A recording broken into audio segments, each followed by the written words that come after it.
kadang-kadang doktor dia akan ingat patient pertama yang mati tu. Saya buat first kali posting saya pediatrik. Jadi budak yang mati tu anak budak kecil. Jadi dia punya kesan tu kan. Jadi kita mungkin pandai, boleh dapat semua A, tapi pandai tak nak kawal emosi tu.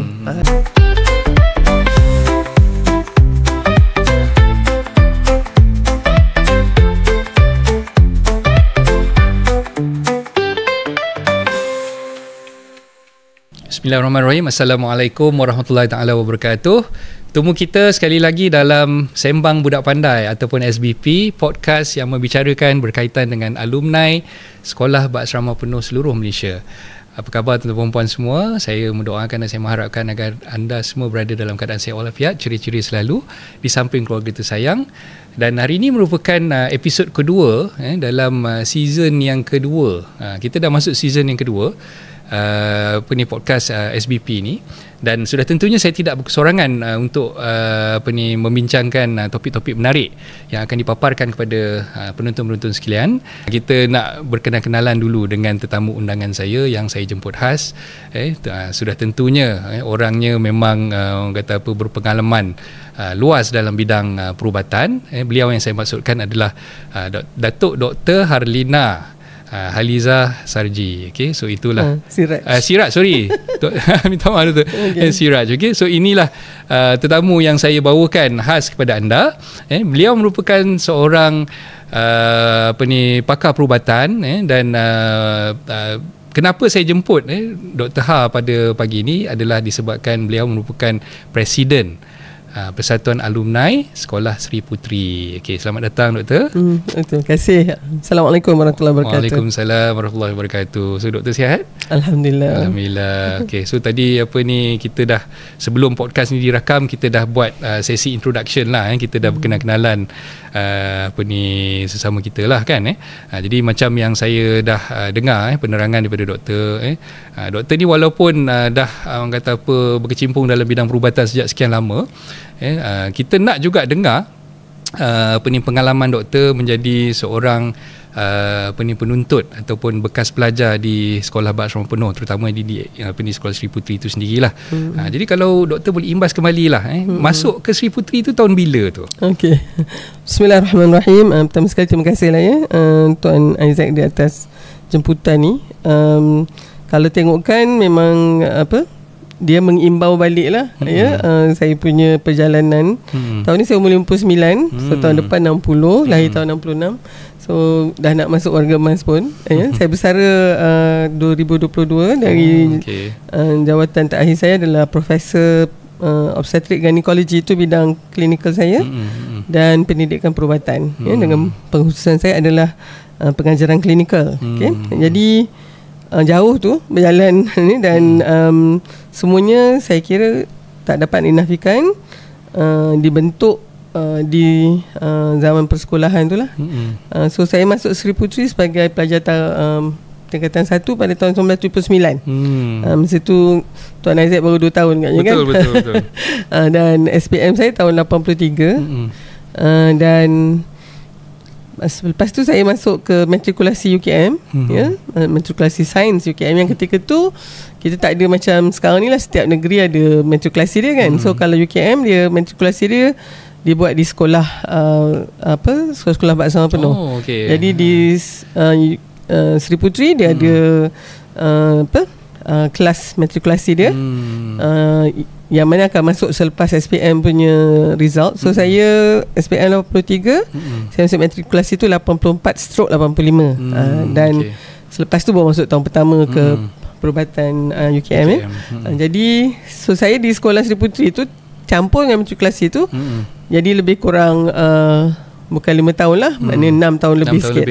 Jadi so saya masuk 1979, saya keluar tahun 1985. Jadi pada saya tu memang satu masa yang kita panggil formative years.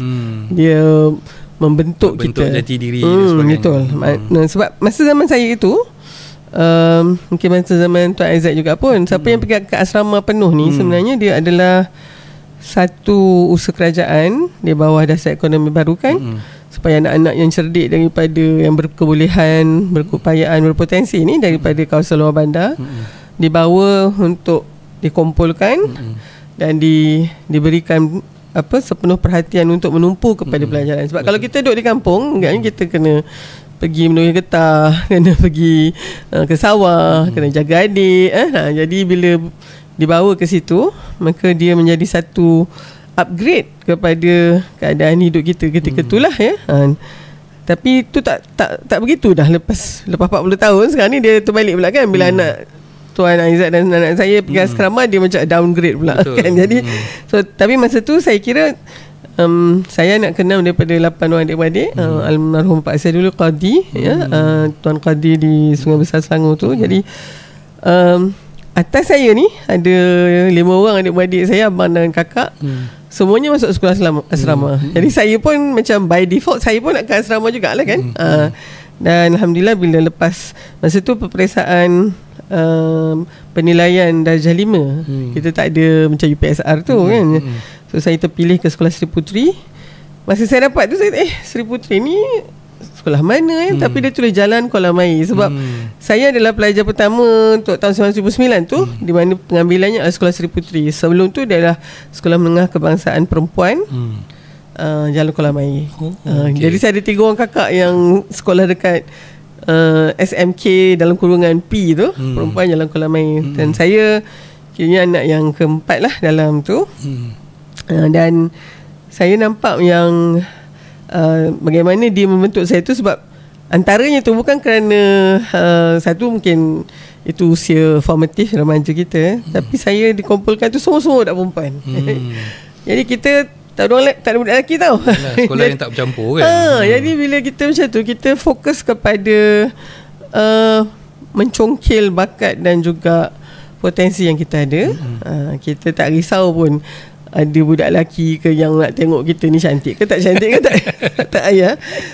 Apa yang dan masa tu sebab tak ada budak lelaki, semua kita buat kan. Kita jadi ketua, kita jadi imam, kita jadi presiden, kita jadi pengerusi.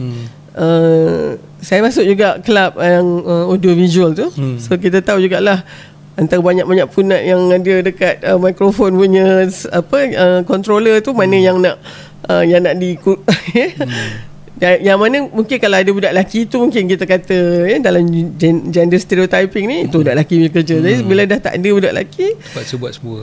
Dan saya rasa itu satu yang sangat berharga. Di samping mempunyai, bila kita sama-sama kita mak ayah tak ada, so we raise ourselves. Kita membesarkan satu sama lain lah. Senior besarkan adik-adik gitu kan. Jadi hubungan kita, sisterhood kita tu sangat kuat. Maknanya kawan saya yang saya mula-mula jumpa sebagai masa form 1 tu kan, 1979, sekarang ni dah kira 46 tahun usia persahabatan kami. Masih rapat lagi. Tiap-tiap hari duduk WhatsApp tu. Kan? Jadi dah seorang sakit, seorang pergi. Tapi saya rasa tu semua adalah dia macam ni, kawan-kawan yang kita rasa ada satu tempat yang sangat special dalam hati kita tu adalah mereka ni. Mungkin di sekolah dulu kita taklah rapat sangat sebab yalah kita dengan orang ni, dia dengan orang tu kan. Tapi bila dah keluar di situ kita dapati kita ada satu yang sama lebih kurang, iaitu kita punya semangat kita tu. Dan dianya sebenarnya disebabkan denominator yang sama tu. Kita daripada dibesarkan di sekolah ni. Jadi di samping ibu bapa kita, sekolah ni lah sebenarnya yang membentuk kita. Jadi saya tertarik dengan apa yang doktor kongsikan tadi. Maknanya kita sebagai pelajar di sekolah berasrama penuh ni, masa kita bersama dengan kawan-kawan tu lebih daripada mereka yang belajar di sekolah harian lah. Sebab betul. Kita belajar di sekolah yang sama, kemudian balik duduk di asrama yang sama kan. So, mungkin lebih daripada 12 jam lah kalau ikutkan kan. So kalau kita tengok aktiviti-aktiviti yang dijalankan di SBP ni pun, saya rasa kebanyakan SBP menjalankan aktiviti yang lebih kurang sama. Ada program usrah, ada orang kata mentor-mentee bersama dengan guru dan sebagainya kan. Jadi bila doktor cerita tadi pengalaman orang kata mendewasakan diri bersama dengan kawan-kawan ketika di sekolah dulu kan, adakah benda tersebut pengalaman tersebut membawa doktor ke mana doktor ada sekarang ni? So itu macam mana tu pada pandangan doktor lah. Bayangkan kita masih 13 tahun bila kat situ kan. So kita remaja. So dalam diri kita ada banyak sangat konflik nak mengenal diri, nak tahu diri kita ni siapa, begitu kan. Jadi bila saya berkumpul tu, pertama sekali of course masa tu ni Sembang Budak Pandai, kita budak pandai lah tu sebab kita ada dalam SBP ni kan. Kat sekolah dulu kita seorang yang dapat 5A. Bukan seorang je, kat sekolah je dekat satu daerah tu kan. Tapi bila pergi kat situ lah, semua budak pandai ada. Terengganu, Kelantan, Sabah, Sarawak pun ada kan, yang ada daripada Pekan, daripada luar bandar. Dia membawa kita kepada persoalan, semua orang budak pandai ni, saya ni nak jadi macam mana nanti kan. Jadi di situ sebagai remaja 13 tahun, mungkin ada rasa takut, ada rasa macam boleh ke tidak, begitu kan.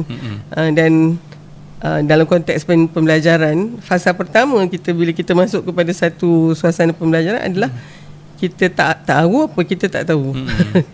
So itu yang menyebabkan kita rasa lebih lah, rasa rentan, vulnerable, cemas gitu.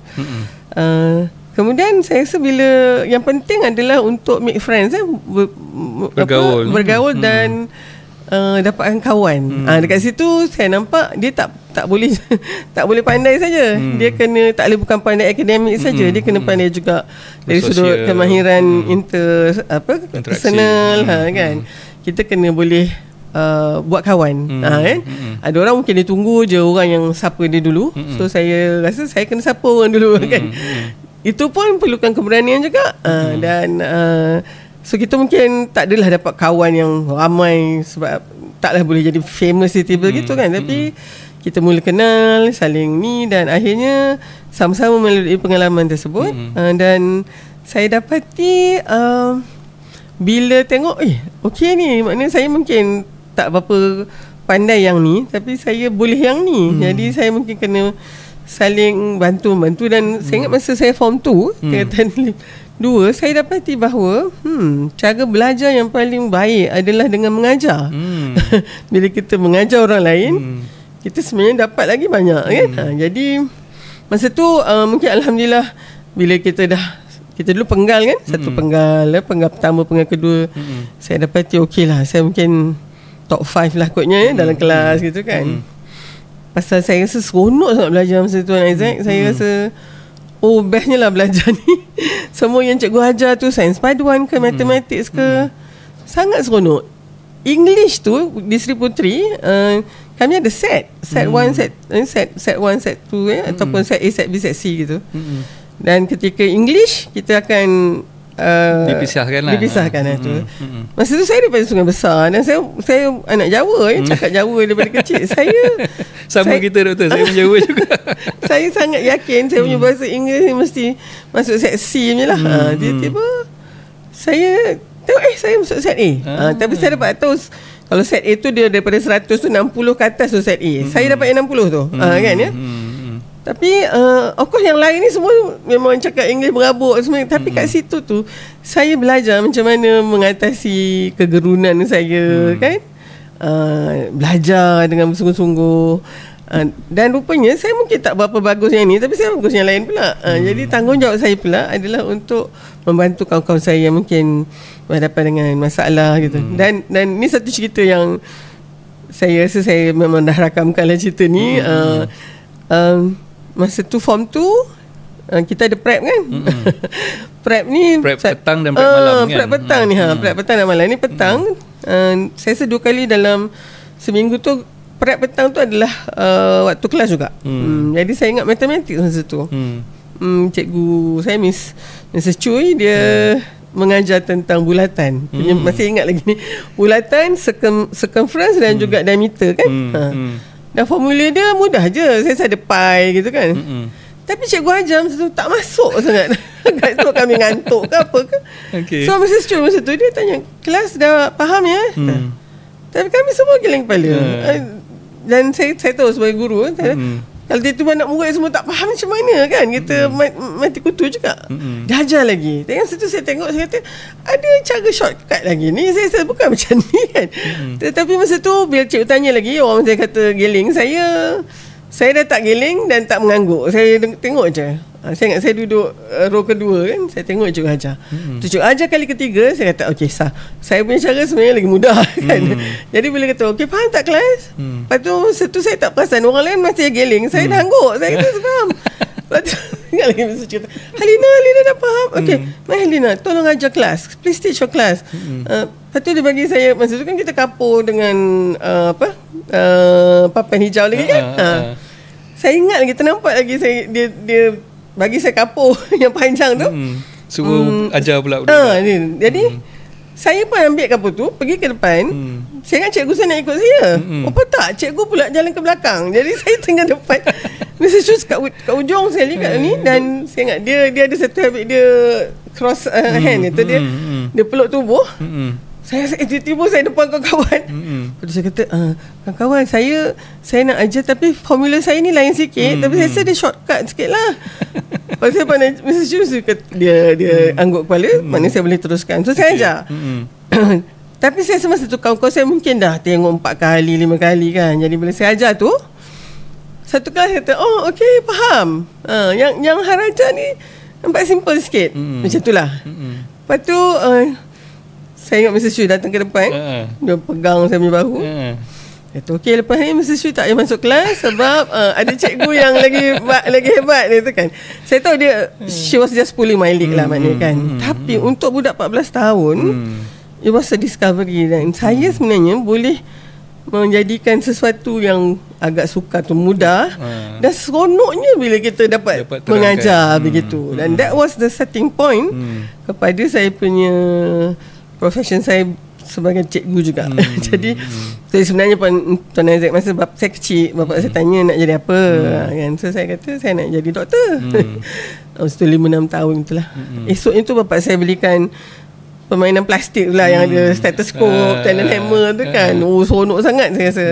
Itu satu pengukuhan kan.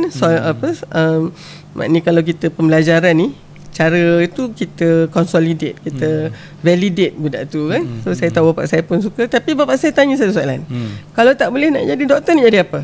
So masa tu saya rasa bapak saya sebenarnya mengajar you can ada plan B kalau plan A tak jadi. Saya kata saya nak cikgu lah. Kan. Bila sekarang ni dah umur 60 ni, saya tengok sekali imbas tu, sebenarnya mungkin dia bukannya bila plan A tak jadi kita guna plan B. Dalam hidup kita boleh jadikan plan A dan plan B jadi sekali. Boleh jalankan. So dalam konteks saya ni, saya jadi doktor, alhamdulillah, dan saya jadi cikgu kepada doktor. Jadi dia satu yang itulah maknanya macam of course kita tak menduga dia akan begitu. Tapi dia bermula juga pada hari Mrs. Chui kata saya boleh mengajar tu kan. Itu pengalaman yang saya rasa mungkin semua orang ada pengalaman sendiri Tuan Isaac. Tapi bila Tuan Isaac tanya tu, saya kena cerita yang itu. Saya tertarik dengan penulisan doktor di Facebook pada tahun 2021 ni. Ini kalau tak silap doktor tulis ni mungkin selepas COVID lah kan. Selepas COVID dan itu adalah selepas result 2020. Anak-anak kita yang di masa tu dalam COVID dengan online apa semua, dan diorang itu keputusan SPM dia terlambat sikit lah. Maknanya dia ambil SPM tu pada tahun berikutnya lah kan. Okay, so ikut apa yang doktor kongsikan dalam penulisan ni, doktor merupakan pelajar terbaik pada SPM 1983 tu dan result keluar masa 1984 jadi mungkin doktor boleh kongsikan sikit tentang cerita tu. Okay, saya kongsikan juga di situ tu sebab nak bagi semangat kat anak-anak ni kan, bahawa kecemerlangan SPM ni sebenarnya sangat penting untuk kita melangkah seterusnya lah. Saya masa tu saya jadi pengawas sekolah masa tu. Saya juga jadi kalau syarahan saya ada public speaking punya ni lah. Saya ketua debat. Masa tu Piala Perdana Menteri dah ada dah saya jadi pendebat ketua debat ketua pendebat bahasa Melayu. Tapi kalau di wilayah persekutuan, saya masuk dalam tim pendebat bahasa Inggeris. Macam itulah.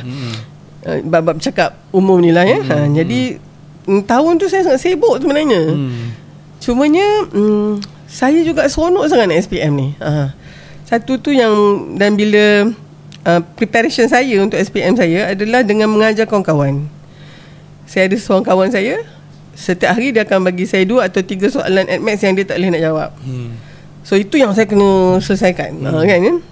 Dan saya berterima kasih kat dia sebabnya dia tu yang bagi saya soalan yang paling susah lah kan. Dan saya ada juga tapi saya tak suka membaca buku yang teks saya tu sebab saya rasa saya dah faham, tapi saya suka ke perpustakaan semula. Dan alhamdulillah masa tu SPM tu saya dapat semua A. Saya ambil 9 subjek. Masa tu kita ada distinction A1, A2 dan kredit kan, kredit 3, C3, C4, C5 gitu kan. So saya dapat semua distinction. Tapi yelah, kalau sekarang ni dengan A+, A minus tu kan, tapi saya dapat 4 A1 dan yang 5 lagi tu A2. Okay. Dan tapi saya ambil juga bahasa Inggeris yang Cambridge paper tu.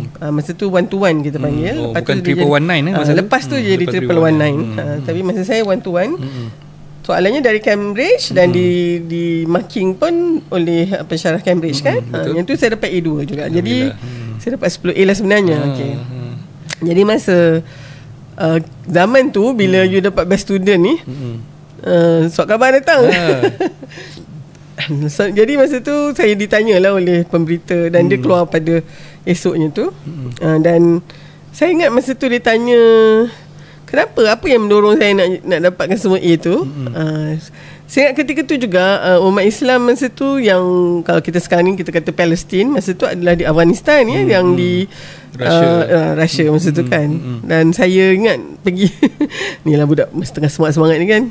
Saya kata saya tak boleh nak pergi lawan Russia tu di Afghanistan tu dengan senjata ke kereta kebal ke apalah. Tapi saya jihad macam ni lah dekat.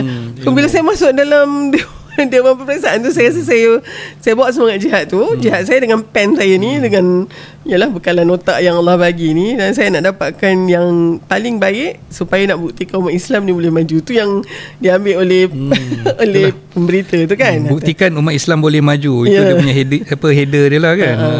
Dan so saya nampak saya itu 40 tahun yang lepas kan, bila kita dapat 10A, 9A ni memang jadi news lah. Sekarang ni ramai sangat dah kan. Jadi so saya tak ada nak membandingkan apa, tapi mungkin itulah di perjalanan dalam konteks negara kita ni, bagaimana anak-anak pendidikan tu sangat penting untuk menjadikan siapa kita hari ni lah.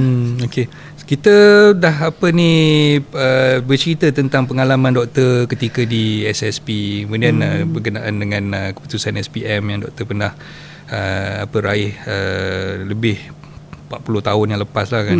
Jadi kalau ikut daripada apa yang doktor ceritakan sebentar tadi, kita nak nasihatkan juga anak-anak yang lepasan SPM ni kan. So mungkin ada di kalangan mereka yang tidak begitu berjaya, mungkin keputusan mereka tidak seperti mana yang diharapkan. Jadi macam yang saya pernah bersembang dengan sahabat saya sebelum ni dalam episod yang terdahulu, yang kita pernah ceritalah berkaitan dengan SPM ni sebenarnya bukannya pengakhiran, dia adalah permulaan untuk kita buka kata apa peluang kita nak meneroka ilmu tu. Bukan kita boleh anggap bila kita gagal dalam SPM ataupun mungkin kita kurang berjaya dalam SPM ni itu penghabisannya kan. Banyak lagi perkara yang kita boleh kata apa kecapi di masa-masa yang akan datang lah kan. Jadi mungkin pandangan doktor berkaitan dengan tanggapan setengah orang berkaitan dengan perlunya SPM ni dipandang sebagai satu platform untuk kita raikan anak-anak yang berjaya, ataupun mungkin ada pula kata-kata yang sepatutnya patutnya anak-anak yang berjaya dalam SPM ni tak patut naik ke pentas diraikan dan sebagainya kan. Baru-baru ni ada yang tular berkaitan dengan perkara tersebut kan. Jadi pandangan doktor, adakah anak-anak yang berjaya ni patut diraikan dan anak-anak yang kurang berjaya ni pun mereka pun patut diraikan, tapi mungkin dengan cara yang berbeza sikit lah. Tuan Isaac, masa zaman saya itu tak adalah juga naik pentas ke memang tak adalah kan. Saya sebab zaman kita dulu doktor, kalau saya ingat saya lah, kita ambil result tu kan, kita sendiri-sendiri pergi. Mak ayah kita pun tak pergi kan. So dalam masa yang sama, bila kita sekarang ni pun online punya keputusan tu dah keluar dulu kan. Jadi bila kita pergi tu mungkin dia punya element of surprise tu kurang sikit lah kan. So zaman dulu kita pergi ke sana, ambil di pejabat ataupun ambil dekat bilik dewan dan sebagainya. Masa tu baru kita tahu kita dapat result berapa kan. Jadi macam apa yang kita nampak sekarang ni kan, macam banyak perkara-perkara yang mungkin sebenarnya benda tu bukan satu isu yang besar bagi saya lah kan. Nak raikan ke tak raikan ke, benda tu satu perkara yang masing-masing punya perception sendirilah kan. Tapi bagi saya sebenarnya anak-anak yang berjaya ni sebenarnya lah mereka, kita nak tunjukkan yang kita menghargai pengorbanan mereka belajar dengan dapat keputusan yang baik. Jadi tak salah sebenarnya kalau misalnya kita nak bagi something lah sebagai reward kepada mereka kan. Jadi itulah mungkin pandangan doktor macam mana pula? Okey. Saya nampak ni semua bergantung kepada kerangka fikir kita, mindset kita. Kalau dalam buku Dr. Carol Dweck tu, mindset ni dia ada dua saja. Satu iaitu yang bercambar dan satu lagi yang fix ataupun yang terbelenggu lah. Of course dia kena criticize lah. Takkan dua je mindset kerangka fikir. Tapi dia dapat membuktikan bahawa semua kerangka fikir yang lain dia berpunca daripada yang dua ni. Jadi saya nampak disebabkan oleh masa zaman saya 40 tahun dulu agaknya, kita anak dari kampung, kita tahu mak ayah kita susah, kita jadikan itu sebagai satu pembakar dalam semangat kita kan. Jadi kita tak mengharapkan banyak sangat daripada mak bapak kita, tapi kita rasa kita boleh baiki masa depan dengan belajar dengan baik begitu. Jadi bila kita dapat keputusan tu, kita raih sama-sama kita lah. Dan masa tu juga kita mungkin ada kawan-kawan juga yang tak dapat apa yang mereka nak kan. Tapi agaknya kita ni sebab biasa susah, jadi kita kerangka fikir kita lebih berbentuk kerangka fikir bercambar. Dia mungkin kalau kita tak lulus ataupun tak dapat apa yang kita nak, kita bukan kata habis lah. Yang itu adalah karakteristik ataupun typical untuk kerangka fikir terkunci dan terbelenggu tu.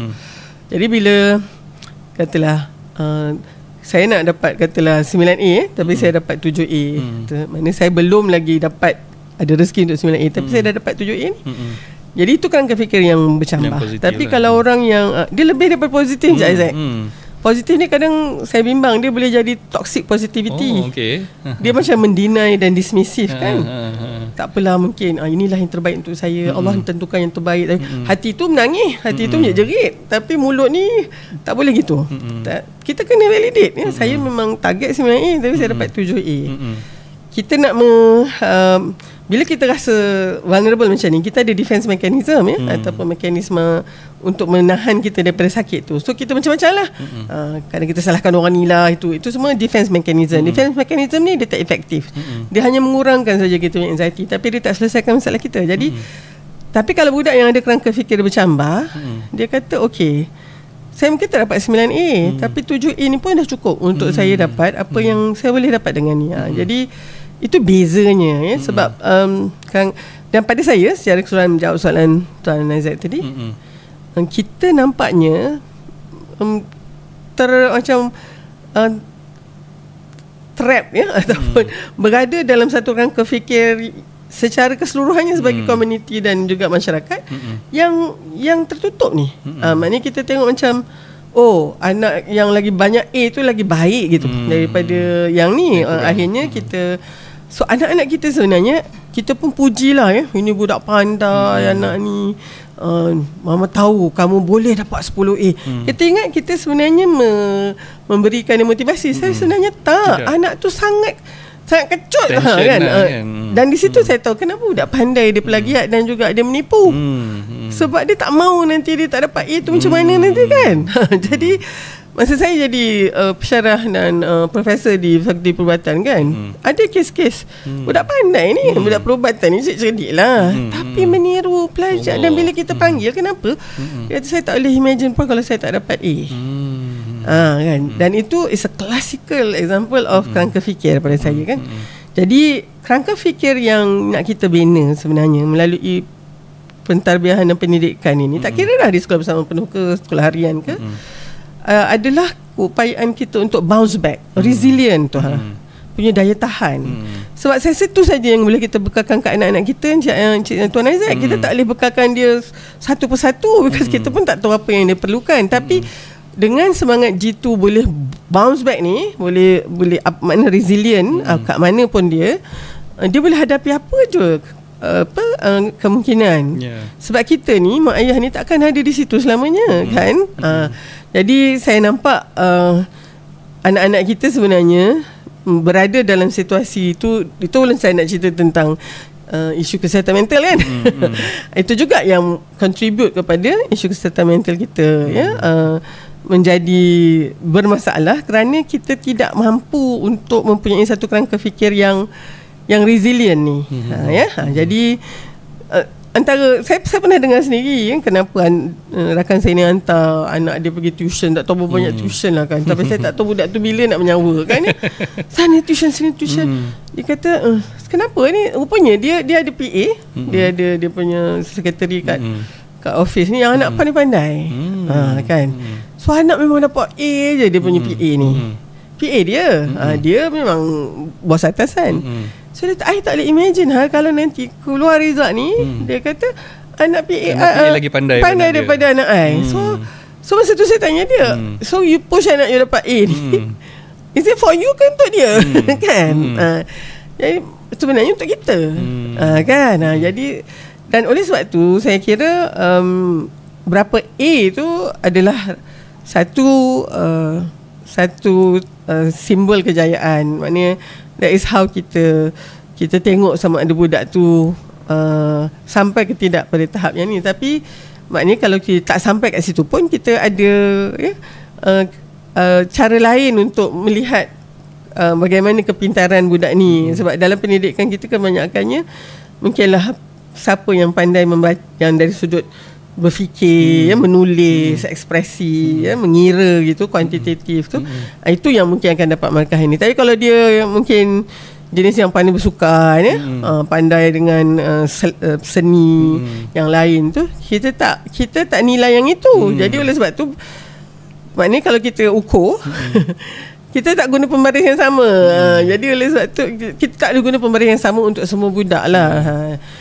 Itu mungkin pada pandangan saya sesuatu persoalannya adalah tentang macam mana cara kita meraihkan kejayaan anak-anak kita. Saya nampak terutama kita sebagai orang Islam ni, konsep kejayaan tu apa dia? Al-falah tu, kan. So falah tu bukan di dunia ni saja, tapi di akhirat nanti. Saya sebenarnya bila antara 7 teras utama pendidikan kita sekarang adalah karamah insania, itu sangat penting tu. Sebabnya you mungkin akan dapat 100 A lah, tapi akhlak you kena baik, you kena berintegriti, you kena bertanggungjawab, you kena boleh menghormati orang lain. Itu sebenarnya kayu ukurnya.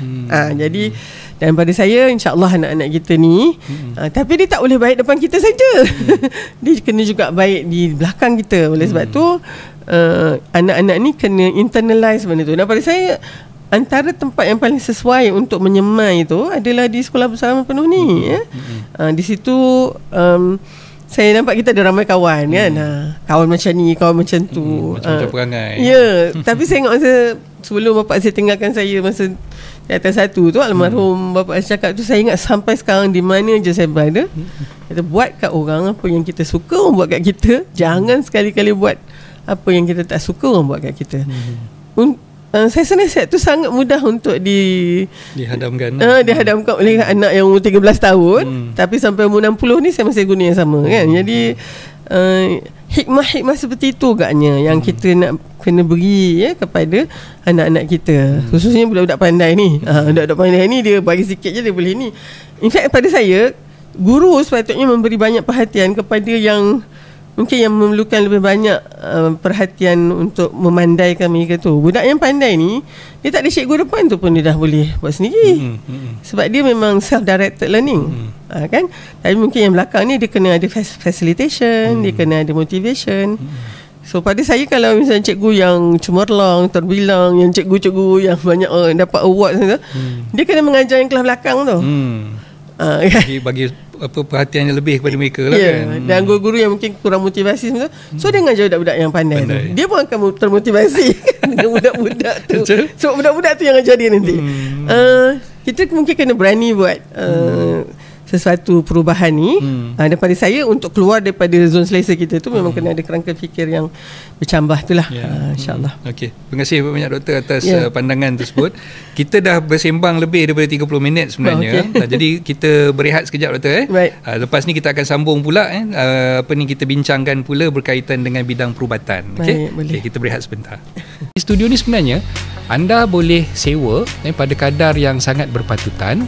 Dan kami akan siapkan video rakaman anda tu, termasuklah dengan proses editingnya, termasuklah dengan proses nak masukkan logo ke, nak masukkan apa-apa tagline dan sebagainya. Kita boleh bantu anda untuk edit pada harga serendah RM180 saja untuk 1 jam. Okey, kita sambung perbincangan perbualan kita bersama dengan Dr. Harlina. Jadi kita dah pun masuk ke segmen yang kedua. Sebelum ni kita dah kupas panjang lebar berkaitan dengan pengalaman Dr. Harlina ketika menuntut ilmu di Sekolah Sri Puteri, bagaimana beliau mendapat kursusan yang cemerlang dalam SPM, dan kali ni kita nak singkap pula pengalaman Dr. Harlina ketika beliau menjadi doktor perubatan dan seterusnya menjadi pensyarah di UKM tu sendiri. Dan kita nak relatekan dengan keputusan SPM yang baru sahaja diumumkan baru-baru ni lah. Jadi mengikut pengamatan doktor sendirilah, bila nak menjadi seorang penuntut bidang perubatan ni, apa sebenarnya expectation ataupun dia punya yang mereka sebagai bakal pelajar perubatan ni perlu lalui lah. Okay. Bila nak jawab soalan Tuan Aizat ni, saya izinkan saya pergi kepada macam ni dulu. Nak buat perubatan ni dia kena dah pasang niat awal dah. Kan, jadi tadi yang saya kata 5-6 tahun tu saya dah pasang niat dah kan. Dan saya dapat sokongan tu. Saya tahu maknanya nak buat perubatan ni sukar dan dia tak boleh main-main punya. Jadi antaranya saya kata memang saya nak kena masuk asrama. Kan, macam kakak-kakak saya yang lain. Walaupun kakak dan abang saya tak adalah yang ambil bidang perubatan. Bila saya masuk sekolah menengah tu, saya expose dengan kakak-kakak daripada matrikulasi UKM tu. Dan mereka ni kebanyakan memang nak jadi doktor. Dan saya tengok teruknya lah diorang belajar. Sebabnya dia macam STPM 2 tahun tu compress tu 1 year kan. Kakak-kakak tu saya kesian betul tengok. Tapi saya rasa inilah dia nak jadi budak perubatan ni. Dan saya tahu dia kompetitif sebab bukannya semua kakak-kakak yang dekat matrik tu akan jadi doktor. Kan. Dan saya ada kenal beberapa orang kakak yang senior saya yang terus jadi macam mentor saya. Jadi bila saya dah form 3 tu pun, waktu saya ada cuti sekolah, mereka di hospital KL tu, kan, buat praktikum dia. Kadang dia kata jom nak ikut. Saya pergilah ke ward, saya pergi ke labor room masa tu kan.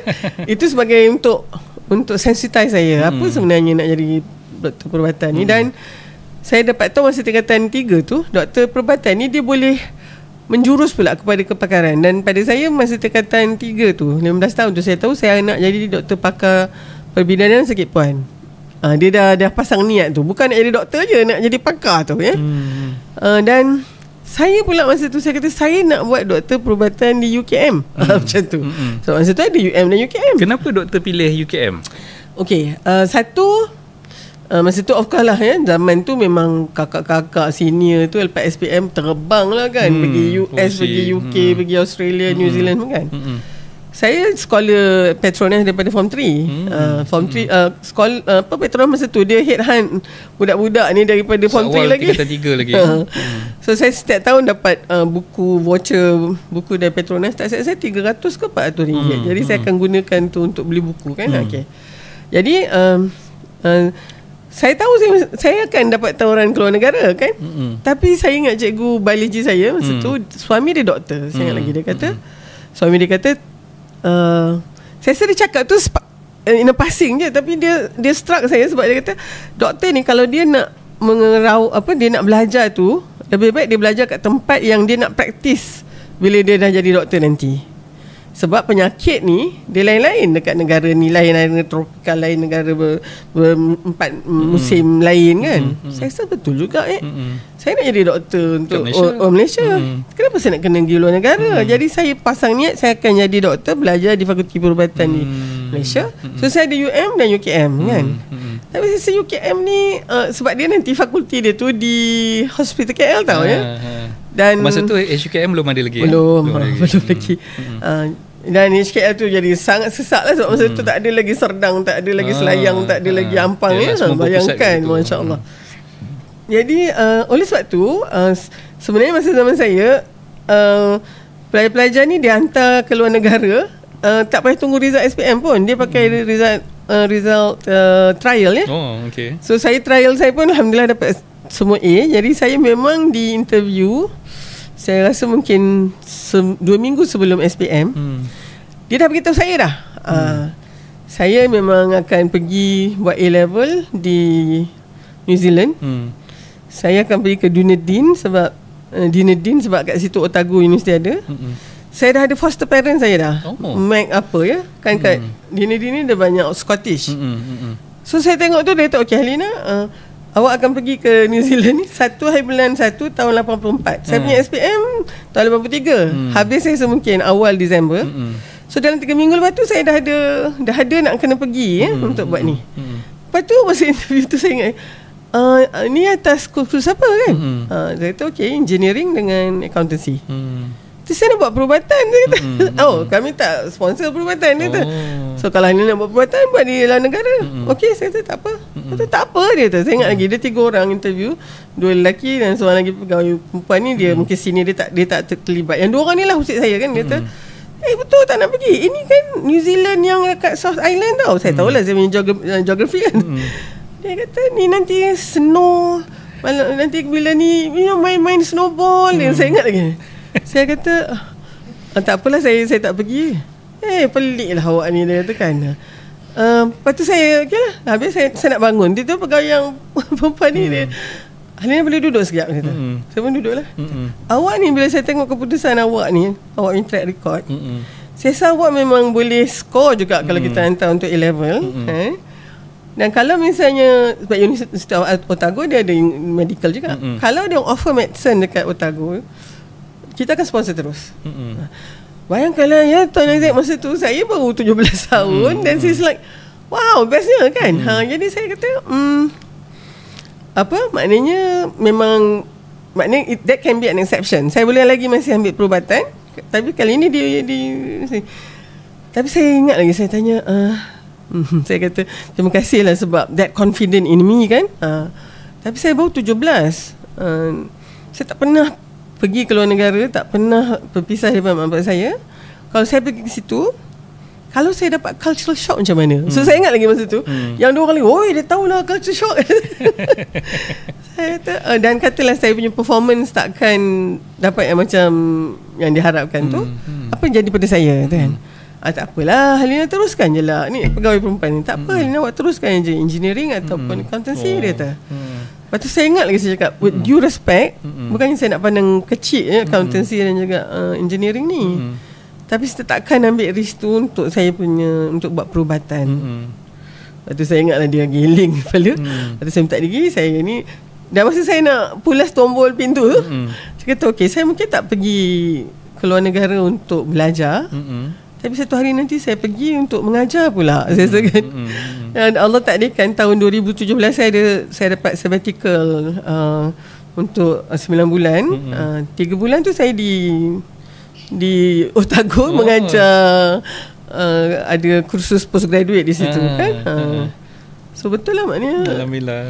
Macam mana yang almarhum ayahanda doktor cerita tu daripada awal tu, memang benda tu benar-benar berlaku. Dan agaknya saya, kalau saya pergi juga, mungkin ceritanya lain lah dah. Jadi lepas tu saya memang kata perubatan saya di UKM. Masa tu saya kena interview juga lepas buat perubatan tu. Yang ada adalah wakil UM. Dia kata kenapa tak nak ke UM Halina? Saya tak, saya dah set saya punya mind ke UKM. So masa tu kawan-kawan saya daripada 32 orang dalam kelas tu, saya rasa mungkin 26 orang semua keluar negara. Yang tinggal mungkin ada 5-6 orang yang tinggal sebab nak buat perubatan ni lah. Dan saya ditanya oleh cikgu bio saya, Halina, kawan-kawan awak yang pergi over sini, sebab saya masa tu saya tengah buat matrik dan saya dapat permission lah kalau kawan-kawan saya nak pergi kan. Sekali satu flight tu ada 4 orang. So saya pergilah ke Subang hantar kawan bye-bye tu kan. Cikgu saya, warden saya, dia kata, Halina, awak tak rasa apa-apa ke? Dia kata, orang yang awak hantar ni, kawan-kawan ni saya nampak sendiri awak yang ajar fizik, awak yang ajar kimia, awak yang ajar maths tu. Awak tak rasa ke? Saya kata, tak apa cikgu, sebab dia orang memang nak buat apa kos tu, saya memang nak buat perubatan kan. So tu saya nak, maknanya mesej saya, kita kena tahu apa kita nak dulu. Bukannya lepas dapat result tu semua A, lepas tu perubatan boleh juga kot. Sebab itulah yang berlaku pada pelajar saya. Bila dia tak ada cerita-cerita yang ni, sebab masa tu pada saya dia punya cara belajar dia tu sangat short term. Maknanya dapatkan dulu UPSR semua A. Okey, dah dapat. Lepas tu dapat pula PMR ataupun PT3 tu semua A. Okey. Lepas tu SPM pula semua A. Lepas tu bro, nak buat apa ni? Saya rasa saya lain kan, kita lain. Kita nak jadi apa? What does it take untuk ambil benda tu? Dan kita tak ada, saya rasa lah, saya tak benarkan apa-apa untuk kacau tu. Jadi kalau katalah tak boleh pergi luar negara nak jadi doktor, tak apalah, saya di dalam negara pun tak apa kan. Jadi so yang itu tu saya rasa penting, sebab itu sebenarnya yang menjadikan kita punya api di dalam diri kita tu terus membara lah kan. Sebab saya tengok bila pelajar-pelajar saya, dia orang so smart and clever kan, yang pandai. So masa dulu dia orang nampak macam perubatan ni sangat glamorous ke apa gitulah. Jadi semua orang nak jadi doktor kan. Sampai kita rasa seolah-olah, kan dulu ada kempen satu rumah satu hafiz, sekarang ni satu rumah satu doktor kan, macam tu. Dah ramai sangat mak ayah yang nak anak dia masuk perubatan, walaupun tak layak, tapi ada kemampuan pula. Pasal dah ekonomi kita makin baik, yang sampai hantar pergi ke Russia dan sebagainya kan. Dan di situ bermulanya adanya lambakan ni. Orang pun pelik sebenarnya, tak kenapa Malaysia hantar ramai sangat pergi buat perubatan. Kalau negara you kecil je, tak ada medical school ke kat sekolah dekat ni? Ada, kita ada very good medical school, cukup sebenarnya sekiranya. Tapi tak apalah masa tu. Dan bila disebabkan tu juga, budak-budak pandai ni memang nak buat perubatan. Hari pertama dia orang masuk perubatan tu, baru dia orang tahu bahawa perubatan ni dia bukannya susah. Dah 5 tahun kan. Orang lain 3 tahun dah boleh kerja tapi kita 5 tahun dah lah tu. 5 tahun tu, 3 tahun tu klinikal. Memang kalau orang katanya practical internship dia tu mungkin 1 semester je, kami 3 tahun kan. Lepas tu dan yang ni belajar itu susah, kerja nanti lagi susah. Dia dan zaman anak-anak kita nak yang senang ni, saya pun tak tahu apa definisi senang tu. Senang tu agaknya tak payah buat apa-apa, lepas tu datang golek-golek gitu agaknya kan. Jadi saya dapati mereka memang belajar boleh, dapat degree okey, dapat perubatan, nak kerja tu nanti baru dia terkejut. Rupanya kita sebenarnya bila pandai saja memang kita boleh pass lah exam kita, tapi yang pandai tu tidak menjamin kita punya resilient tadi tu. Kita akan hari kedua kita jadi doktor, dah kita sakit kita tiba-tiba berhenti bernafas kat situ. Lepas tu kita kena menghadap lah untuk kita punya sesi audit. Kenapa you tak buat begini, kenapa tak tu. So setiap doktor dia akan ingat patient pertama yang mati tu. Saya buat first kali posting saya pediatrik. Jadi budak yang mati tu anak budak kecil. Jadi dia punya kesan tu kan. Jadi kita mungkin pandai, boleh dapat semua A, tapi pandai tak nak kawal emosi tu kan. Maknanya pasien kita mati dah ni pagi ni, petang ni kita masih lagi kena on call. Tak adalah yang orang kata kesian you kan, you kena ambil masa lah untuk ni, untuk healing tak ada dah. Kita on the go je. Satu, kita healers. So siapa nak heal the healers? Jadi oleh sebab tu pada saya lah, khususnya untuk jadi doktor perubatan ni, dia kena ada kekuatan bukan hanya dari sudut kognitif tu, tapi yang penting tu adalah of course emosi dia, spiritual dia, dan of course jasmani dia juga. Jadi kalau kata nak yang senang, memang salah hari bulan lah. Jadi okey, berbalik kepada topik yang kita bincangkan berkaitan dengan ialah hala tuju lepasan SPM ni kan. Mungkin doktor boleh bagi sikit sebanyak nasihat untuk mereka yang berminat nak menceburi bidang perubatan ni kan.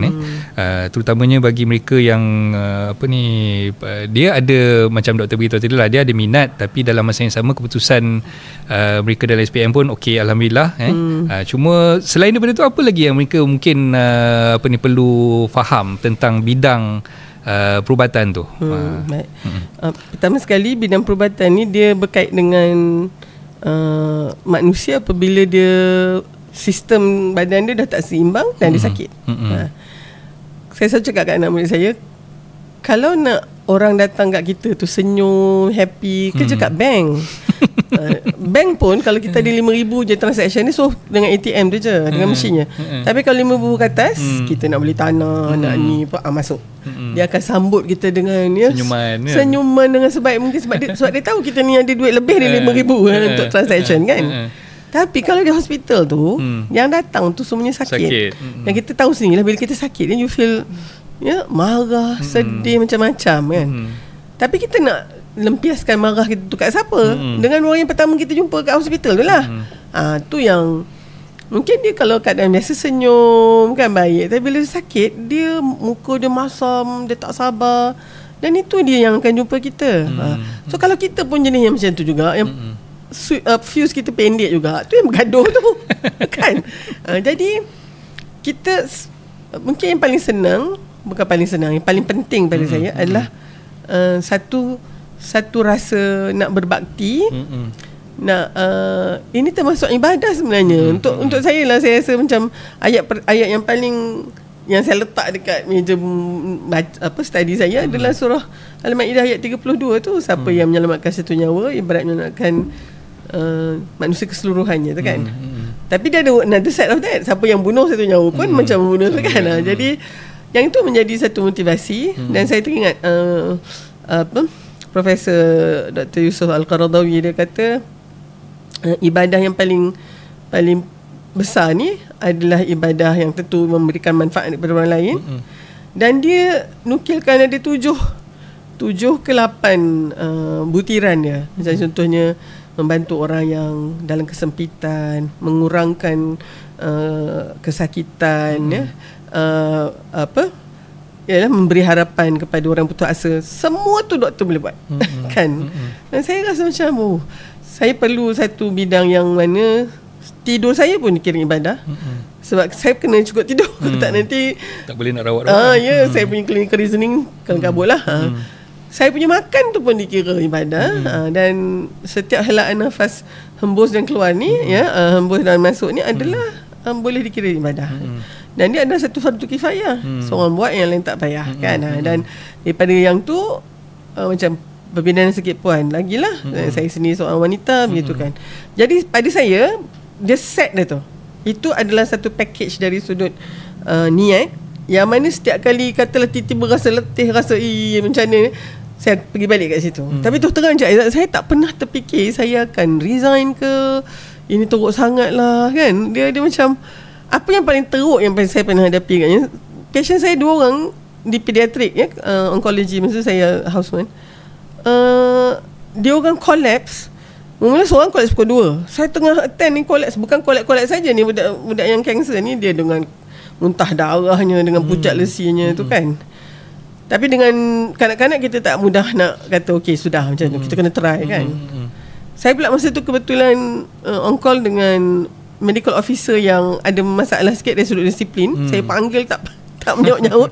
Tapi saya tahu dah, dan saya terus call specialist saya, sebab saya tak boleh handle seorang ni kan. Tapi sepatutnya saya call saya punya MO tu, dia sangat hierarchical juga kan. MO saya yang call specialist. Tapi bila MO ni tak ada, saya call tu specialist saya lah kan ya. Saya tengah attend dengan specialist saya yang zombie. Pukul 3.30 tu seorang lagi, selang 2 katil tu collapse juga. Ya Allah, yang itu tu sampai sekarang saya ingat macam mana emosi saya. Sebab bila budak-budak ni, bila dia orang meninggal tu, mak ayah dia tu yang paling susah nak ni. Antara itu sebabkan masa tak buat pediatrik. Saya rasa yang ini emotional overload. Jadi saya nak tanya, kita ada tak memang kita tahu rezeki kita apa, tapi you have to expect for the worst. Of course kita kena prepare for the best, hope for the best, tapi must always prepare for the worst. Dan dalam konteks doktor ni, dia banyak sangat, kalau kita nak mengharapkan gaji kita yang dapat tu sebenarnya tak berbaloi pun dengan kerja yang tak langsung. Masa saya dulu houseman ni, on call ni tak ada allowance. Bila saya fikir balik, ya Allah, punyalah ikhlas tu agaknya kan. Lillahi ta'ala lah. Sekarang berapa jam on call kan. Kemudian orang selalu tak faham on call tu apa. Sekarang mungkin lah kita kata macam mana kita nak kerja macam. Tapi masa zaman saya dulu on call tu maknanya saya masuk hari ni pukul 8. Kita tak, houseman tak masuk pukul 8, kita masuk pukul 7. Kadang 6.30 nak masuk. Sampai pukul 5 ni nanti orang semua balik, kita tak balik. Sebab kita on call. So apa yang masuk kat dalam ward hari tu dan especially kalau ni active call, ward kita aktif, semua yang new case masuk kita punya ward. Kita jagalah tu dengan seorang lagi MO, seorang lagi specialist gitu kan. Esoknya tu pukul 8 kawan-kawan saya masuk, saya bukannya balik, saya pass over dulu dan saya pergi buat kerja saya balik. So saya baliknya tu pukul 5 petang the next day. So kami sebenarnya kalau on call 32 jam not less. Macam tu. Itu belum katalah saya on call lagi hari esoknya. Saya ingat masa saya kahwin dalam masa antara grad dengan nak jadi doktor tu. So bila kami menyewa di Keramat, saya ingat saya kerja di HKL. Sampai makcik sebelah orang tanya suami saya, isteri tu kerja apa? Dia kata, kenapa makcik? Taklah duk bawa beg aja, beg baju sebab saya on call kan. So makcik tu ingat kami ni bergaduh, saya nak lagi dari rumah macam tu. Suami saya kata isteri saya tu doktor houseman. Dia kalau dia bawa beg tu maknanya dia on call. Jadi itulah dia kan. Dan masa tu saya dah berkahwin kan. Ramai tak nak, kita ni tak nak dulu, nak habiskan dulu kan. Macam mana nak jaga yelah suami kan kalau ada anak ke. Jadi saya nampak tapi taklah maksud bila kita jadi doktor ni kita tak ada kehidupan langsung pun dan yang pada saya yang seronoknya tu, seronoknya dia ni yang tak nampak lah. Itu tadi duit macam mana pun dia tak bayar, tak boleh nak memberi yang kepuasan ni. Waktu masuk pukul 1 pagi tak sedar diri kita ni ya Allah macam lepas kudung ni merumun dia Tuhan dengan nak set drip semua. Terutama kalau katalah dalam konteks obstetrik ni kan, ibu hamil. Dia kalau ibu kolaps ni kita risau. Kematian ibu tu dikira satu indeks tentang status kesihatan negara tu. So kalau ada satu kematian ibu, dia punya report tu masa kita tulis hard copy dulu tebal ni so, kita memang selalu doa. Tapi kalau macam mana pun kita akan ada kematiannya, sebabnya kita memang handle banyak kes kan. So kalau ada doktor-doktor, saya tak pernah ada kematian ibu, senang je jawabnya, you have not seen enough cases kan. Satu you kata tak ada lagi kes yang sampai mati ke begitu. Tapi kalau ni memang ada. Dan ketika tu kan, bila kita dah buat apa yang kita patut, mungkin dalam seminggu tu dia semakin baik dan lepas tu boleh keluar dari ward dia. Adalah yang akan jumpa setiap seorang kita, terima kasih doktor, terima kasih nurse kan. Kalau tak dia pun keluarga dia. Tapi ramai juga yang selama je keluar tu macam buat tak tahu je. So masa tu rasa macam kalau kita ni jenis yang dia ni kan geram juga Tapi maksudnya begitulah. Masa saat-saat macam tu Cik Isaac, kita kena pergi balik dekat tadi tu niat tadi. Kenapa nak jadi doktor ni? So memang pada saya tu yang sangat ni. Untuk saya yang terlibat dengan melahirkan anak-anak ni, buat operation kan, macam sekarang ni budak-budak tu tinggal besar panjang dah kan. Nanti jumpa kat mana-mana kenduri ke, dia datang, doktor, Datuk, Prof, ni lah dia anak yang Prof buat Caesar dengan saya tu. Minta maaf lah Puan, saya tak ingat. Saya twin, saya dapat severe preeclampsia, macam darah tinggi sangat kan. Doktor yang buat. Masa tu anak saya baru lebih kurang tak sampai pun 2 kg. Lepas tu saya tengok tinggi dah. Yang ni dah buat medik ni doktor. Ya Allah. Jadi kepuasan kat situ lah kan. Tapi itulah dia. Cumanya saya satu lagi. Kita bukannya nak harapkan pujian atau apa kan. So kita kena buat amal ni macam buat, lepas tu lepas. Jangan berlapang dada, hari ni saya dah selamatkan berapa nyawa. Tak adalah. Kan ya. Dan kita yakin bahawa yang akan menyimpan dokumentasi dan mengarsipkan kita punya kerja baik kita tu semuanya Allah yang ni kan. Dan amal tu daripada saya memang tak boleh mengharapkan dunia ni sajalah ya. Kalau nak jadi doktor ni kena ada kuat juga kita punya keyakinan kita terhadap apa saja yang tidak mendapat balasan di dunia ni akan ada balasannya nanti di akhirat. Begitu. Okey, doktor, kita berehat sekejap. Kita sambung lagi selepas ini, insya-Allah.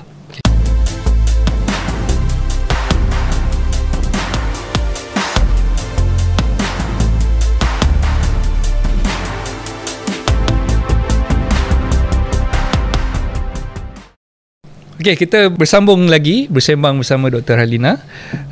Kali ini kita nak singkap pula berkaitan dengan Persatuan Alumni Sekolah Sri Puteri ataupun ringkasannya Puteri lah. Okey, so Dr. Harlina merupakan presiden Puteri dan saya difahamkan memegang jawatan tersebut sejak tahun 2021 doktor Okey, jadi itulah mungkin doktor boleh ceritakan apa yang aktiviti yang dijalankan oleh Puteri terutamanya dalam menarik minat alumni SSP itu sendirilah. Okey, silakan. Sebelum tu agaknya kita kena bincang secara umum bila sebenarnya kebanyakan kita rasa macam nak balik ke sekolah. Selalunya dia tak berlaku masa kita baru je keluar SPM, lepas tu kita sibuk belajar, lepas tu kita kerja, atau kahwin, ada anak apa semua. Selalunya bila umur 40 ke atas tu kan, bila anak kita sendiri nak masuk sekolah tu, barulah alumni ni mencari boleh tak nak masuk Sri Puteri balik. Okey, jadi kat situ tu saya adalah presiden yang ketiga untuk Puteri Alumni Kita pun bermula pada tahun, tak silap saya, pada 80-an, akhir 80-an ke ataupun awal 90-an begitu.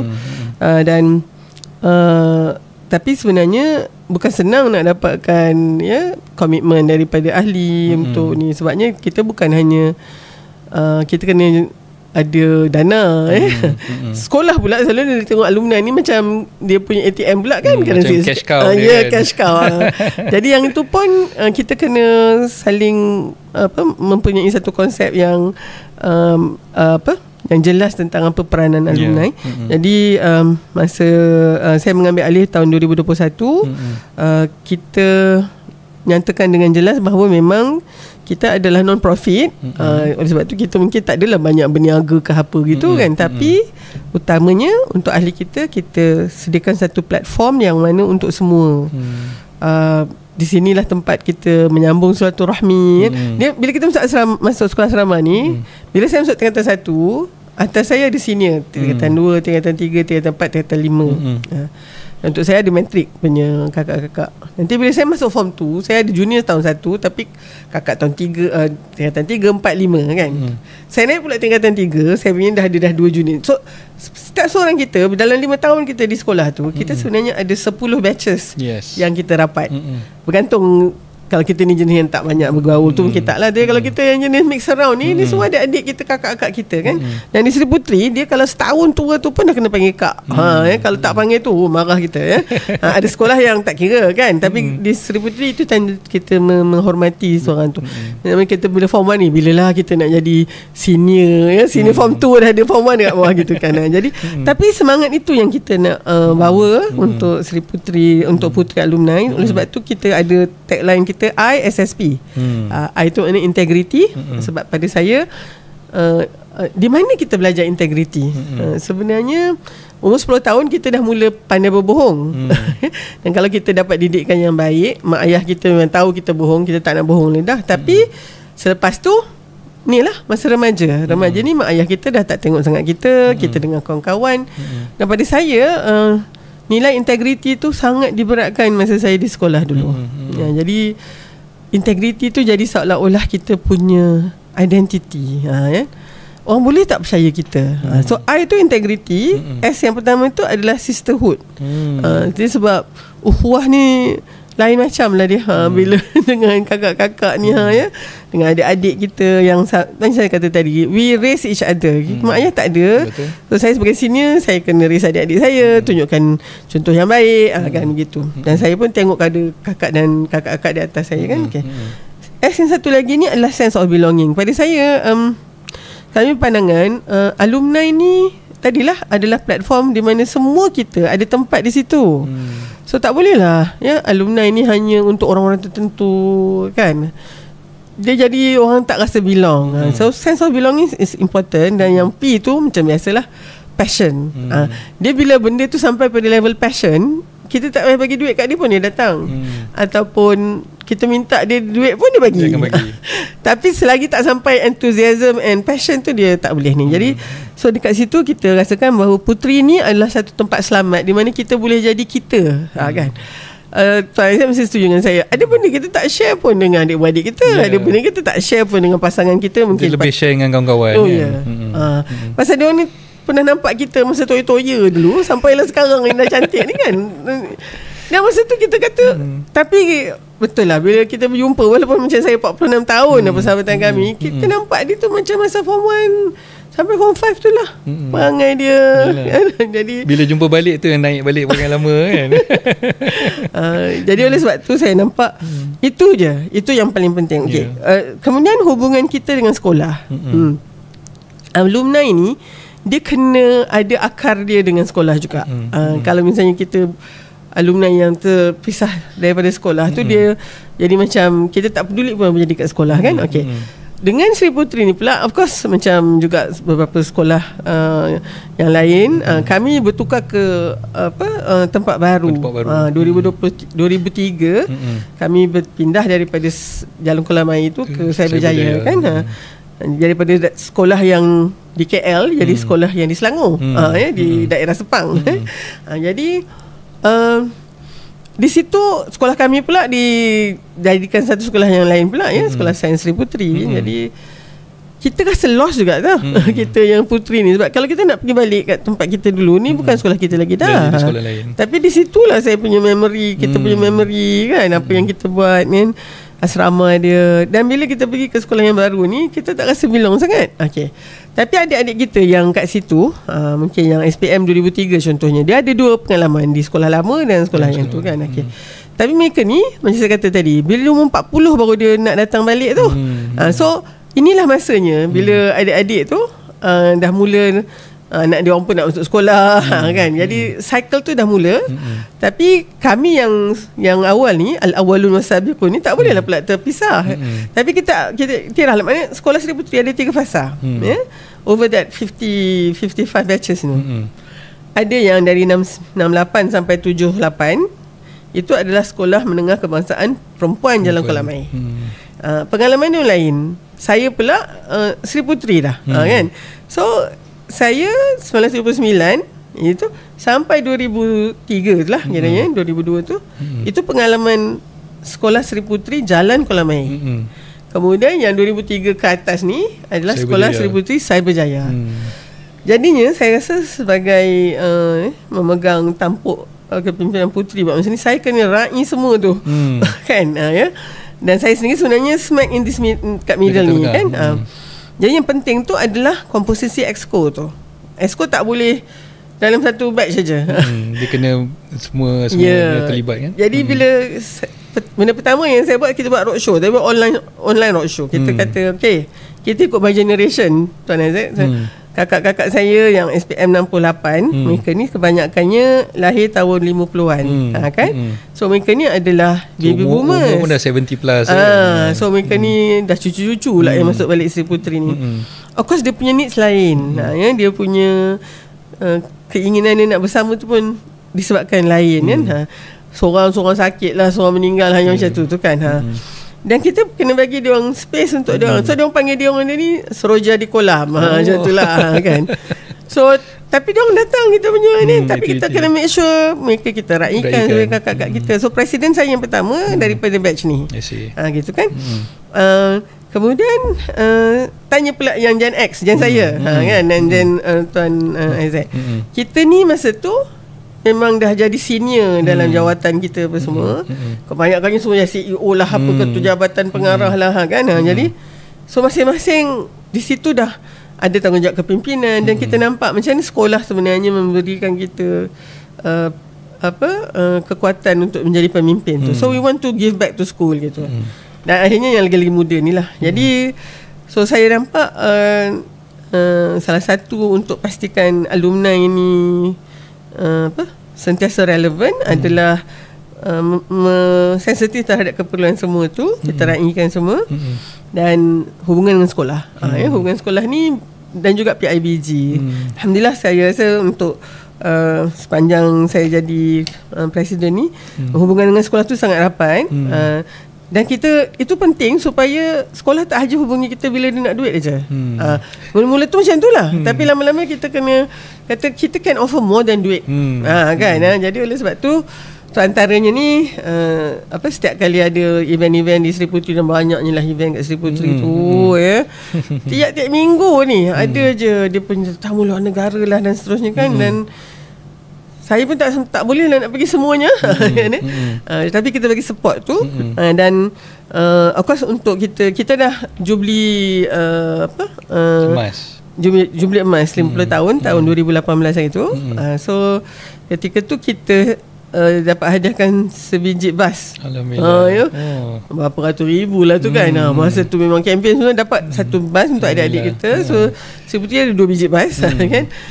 Dan of course sekarang ni kita ada wall of names kita panggil. Setiap batch kita ada satu plug letak nama-nama kita. So tiap-tiap tahun, so kita dah ada penuh lah dah ada satu wall tu dah melimpah dah. So sekarang ni kita kena cari wall of names yang satu yang lagi baru, untuk start balik kan. Tapi itulah dia tradisi kan.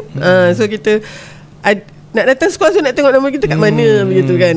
So dan saya rasa hubungan tu sangat penting untuk dini kan. Aktiviti yang biasa dia berkisar kepada ukhuwah ni, dan juga anak-anak kepada alumni kita yang nak masuk balik ke Seri Puteri tu ya. Yang tu saya rasa penting juga, sebabnya di situlah ada yang tradisi anak-anak saya tak masuk sekolah Seri Puteri tapi saya sangat kita cuba bantu dan sangat galakkanlah kalau ada yang nak untuk ni, tapi dia kena jadi ahli aktif lah kan. Dan di situlah kita nak dapat esko-esko ni, kebanyakan mak-mak ni jadi mereka pun ada di situ, ada kepentingannya dan paying back time lah ya. So aktiviti yang biasa ni kita ada usrah bulanan yang tu kita buat online dan starting tahun ni kita mungkin ada juga sesi ni. Yang itu saya ambil tanggungjawab tu lah sebagai presiden Kita ada juga ahli kita banyak expertise. So kita ada online talk macam dari sudut kesihatan, dari sudut pengurusan kewangan, dari sudut kesihatan mental dan seterusnya tu. Kita ada juga cakna, iaitu Puteri Cakna. This is mainly untuk kanser lah, kanser keluarga yang sama ada ahli kita sendiri. Kita ada khairat kematian. Yang penting tu bila ada je ahli kita yang pulang ke rahmatullah tu ada poster tu. Sangat penting sebenarnya itu tu. Dan kita juga ada tahunan piknik. Piknik ni senang je, dia macam everybody bawa food kan kita macam dalam. Kalau boys musical tu dia panggil OBW lah, lebih kurang macam tu. OBW tu macam mana? All boys weekend. Kami memang piknik. Kita itu Puteri piknik. Kita dah buat daripada dah masuk tiga kali kita dah buat. Baru ni kita buat Puteri open raya punya open house. Yang tu kita raikan rakan-rakan kita yang lain. Dan InsyaAllah kita sebenarnya tengah buat kutipan untuk LED kita. Kita pun sekarang ni dah kalau pakai LCD dengan skrin tu dia dah lama kan. Kos untuk servis tahun pun saya boleh beli satu biji lagi kan. Jadi kita cuba upgrade. So yang ni kita LED tu kan diikut kotak-kotak tu jadi setiap sekolah, setiap batch akan sponsor. Dan doakanlah mudah-mudahan kita akan dapat bagi kat sekolah. Satu yang adik-adik kita boleh guna di Dewan Perdana Puteri. InsyaAllah awal tahun depan kita punya dinner. Dinner Puteri ni yang terakhir kita buat 2023. So kali ni kita buat pada 2026 awal. Yang ni ialah kadang-kadang inilah masa kita nak kumpulkan ramai-ramai begitu, juga boleh jadi macam fundraising juga. Dan yang penting macam yang saya ingatkan diri saya dan Esko, tempat ni adalah untuk semua orang. Nobody should feel that they don't feel belong. Jadi saya wallahualam doakan Puteri boleh terus mainkan peranan dia. Dan kita sebenarnya sekarang ni nak cuba merapatkan urah tu bukan hanya di kalangan puteri saja, tapi juga dengan TKC All Girls dan juga Sri Kandis STF itu kan, melalui gabungan alumni SBP. Itu mungkin satu platform. Tapi kita sendiri pun ini mudah-mudahan di ujung bulan ni kita nak buat satu ladies platform kita panggil. Kita nak cakap pasal gender gaps di Malaysia ni. Dalam konteks 4 indeks tu ya, kesihatan, pendidikan, pembabitan ekonomi dan juga politik. 4 ni lah indeks yang dilihat. Kita sebenarnya dibanding dengan lelaki, untuk kalau kita setara, maknanya satu-satu. Kan? Untuk pendidikan kita dah lebih dari satu, sebab wanita lebih lagi daripada lagi dekat universiti dan sebagainya kan. Kesihatan pun kita almost one dah. Tahap kesihatan Malaysia memang antara yang terbaik dalam tahun ni. Tapi bila pergi kat ekonomi, daripada satu tu masih 0.68 gitu kan.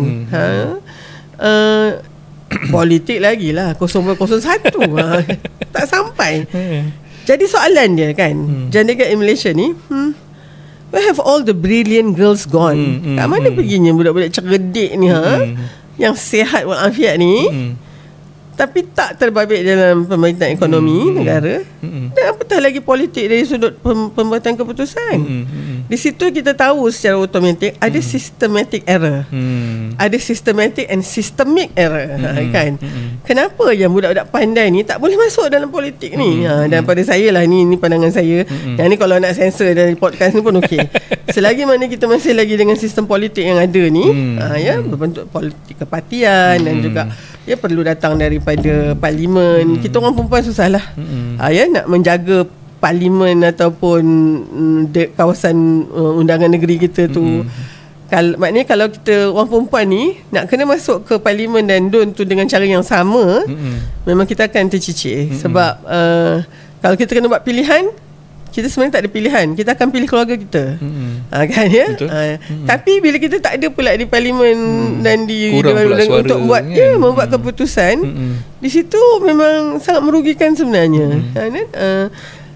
Saya nak akhiri beginilah wanita ni mungkin di mana-mana saja kita ada 50% daripada populasi. Ada terlebih sikit, ada kurang sikit, macam ya. Tentu sekali ada sebabnya kan. Maknanya dalam mana-mana meja pembuatan keputusan kena ada juga representasi.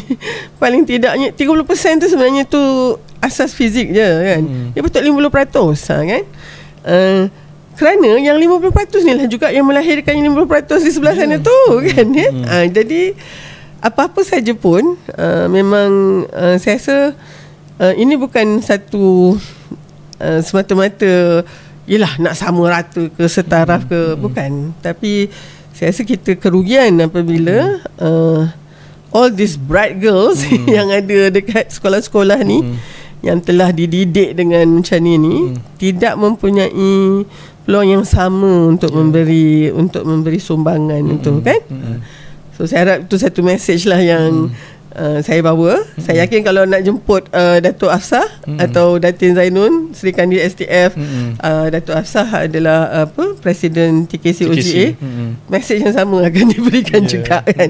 So where have all the brilliance girl gone? So yang tu mungkin kita akan cuba adakan juga di media sosial kami juga tu. So tunggulah yang tu, kita akan wawarkan insya-Allah. Looking forward tu. So terima kasih banyak atas pandangan, atas nasihat dan juga pengalaman yang telah pun doktor kongsikan sebentar tadi. Saya pun sebenarnya banyak input-input yang kita dapat daripada apa yang doktor telah kongsikan tadi, dan saya harap dengan perkongsian tersebut ramai anak-anak kita, khususnya mereka yang baru lepasan SPM ni kan, yang tengah mencari-cari rentak, tengah fikir nak buat apa kan. So mungkin bila dah dengar ni perkongsian daripada memang orang yang berhak bercakap lah di kalangan kita ni, kita dapatlah sikit sebanyak orang kata apa, ambil iktibar di situ. Dan saya rasa apa yang doktor ceritakan tadi tu mungkin menjadi orang kata apa, eye opener lah kepada semua, terutama bagi anak-anak yang nak buat bidang apa ni, perubatan tu lah. Okay, so terima kasih banyak saya ucapkan kepada doktor. Jangan serit doktor datang ni. InsyaAllah, terima kasih. Kalau ada rezeki kita panggil lagi. Okay, insyaAllah. So itu saja daripada kami di SBP. Assalamualaikum warahmatullahi taala wabarakatuh. Waalaikumsalam warahmatullahi wabarakatuh.